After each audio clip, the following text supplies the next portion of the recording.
My name is Prophet Magaya.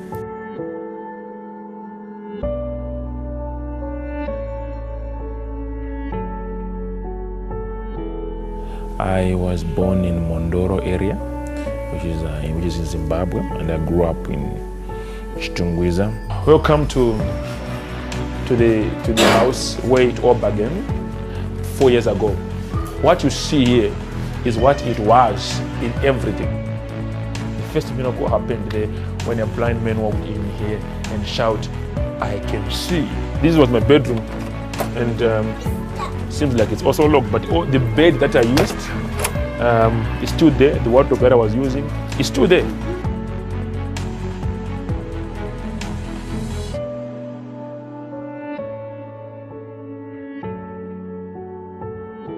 When I'm down, I come here.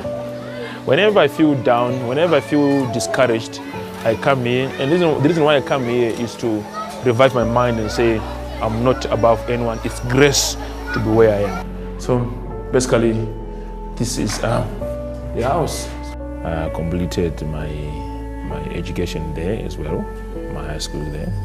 And I started my ministry when I was young, when I was preaching. But not much as I'm doing right now.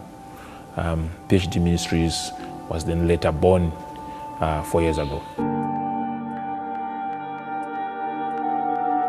I didn't go to any university. The time that I wanted to do university, I opened my own college, and I was about to go to do computer science. I then started to do computer science on my own, and I did not write my exam, so I don't have anything to speak about university. I did not even go to a Bible school myself. I've never attended a Bible school in my lifetime. I like people who reveal the secrets of the world, like this one, The Confession of an Economic Hitman. I enjoy reading him. My other best writer, it was Miles Monroe, and I loved Trump's books as well. I did read a lot of Trump.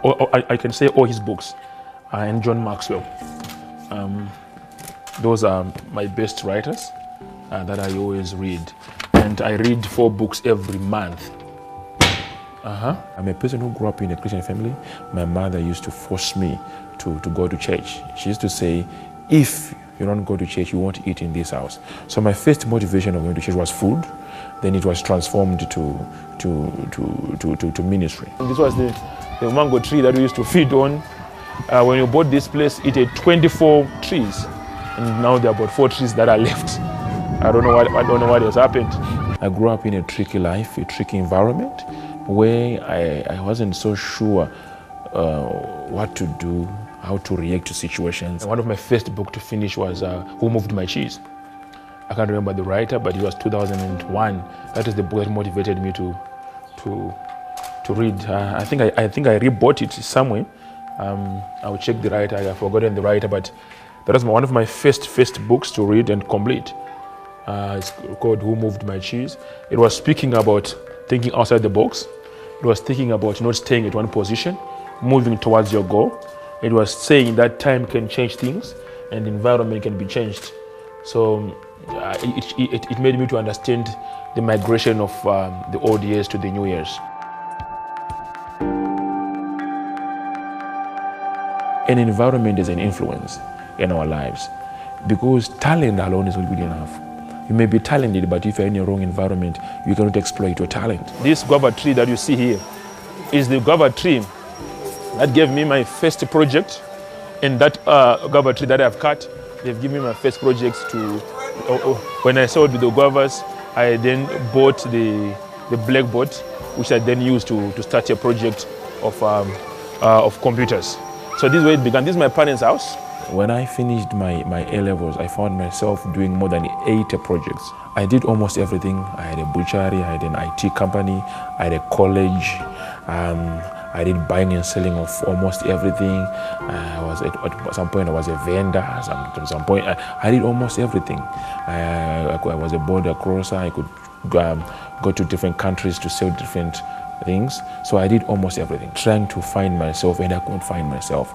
Up and until I was then described by my spiritual father, Prophet T.B. Joshua. From that time, the work of the Lord started in me. This is my room at the Prayer Mountain, and I'm on my small bookshelf. And the reason why I brought you here is to show you this gift, which I value more than anything that I have in my life. This bow was given to me by Prophet T.P. Joshua in 2012. I had 5 rand in my pocket, nothing. And they said to me, you're gonna sponsor football, you're gonna lead a lot of things in your country. Then he signed this bow for me. Then he gave me. So I've kept it since 2012.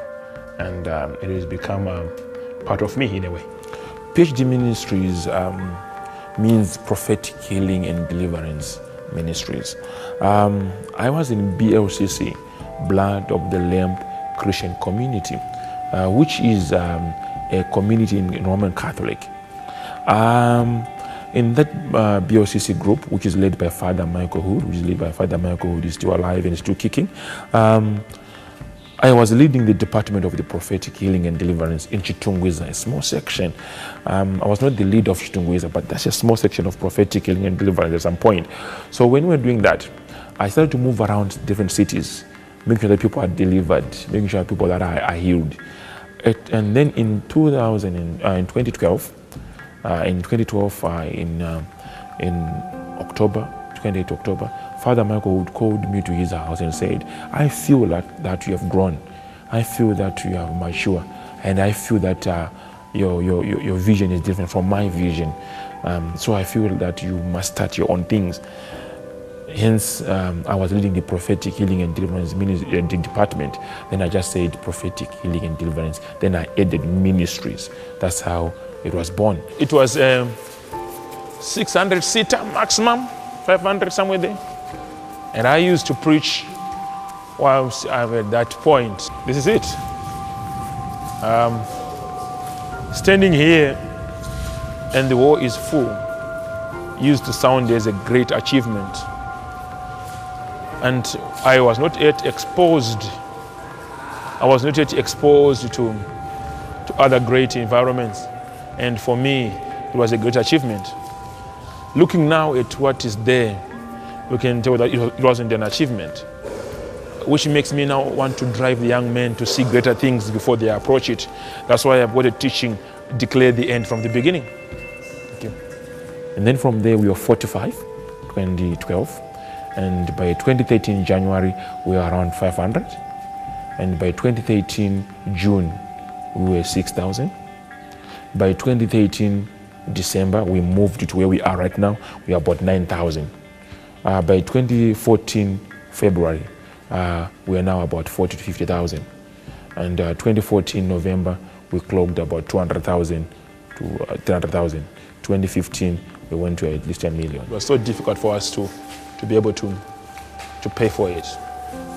I think it's $150, 2 sessions. So it was difficult to get $150 for the 2 sessions. We used to struggle a lot.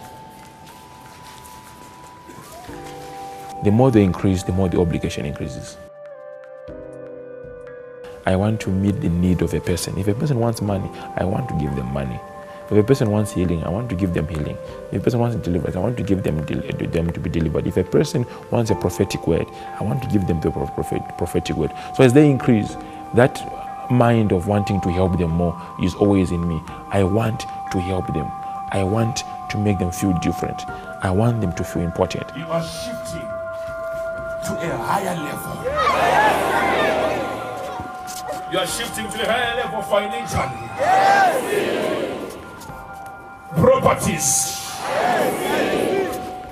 Your level can never be the same again in Jesus' mighty name. You're shifting to a higher level. Switch it on. It's on. Let me see your hands. Thank you, Lord, for what will happen today. We have got a gift which is called the voice anointing, which is the biggest gift that we have in our ministry. When I speak, it touches everyone. When I speak deliverance, people are delivered. And distance is never a barrier. In the name of Jesus! In the name of Jesus! In the name of Jesus!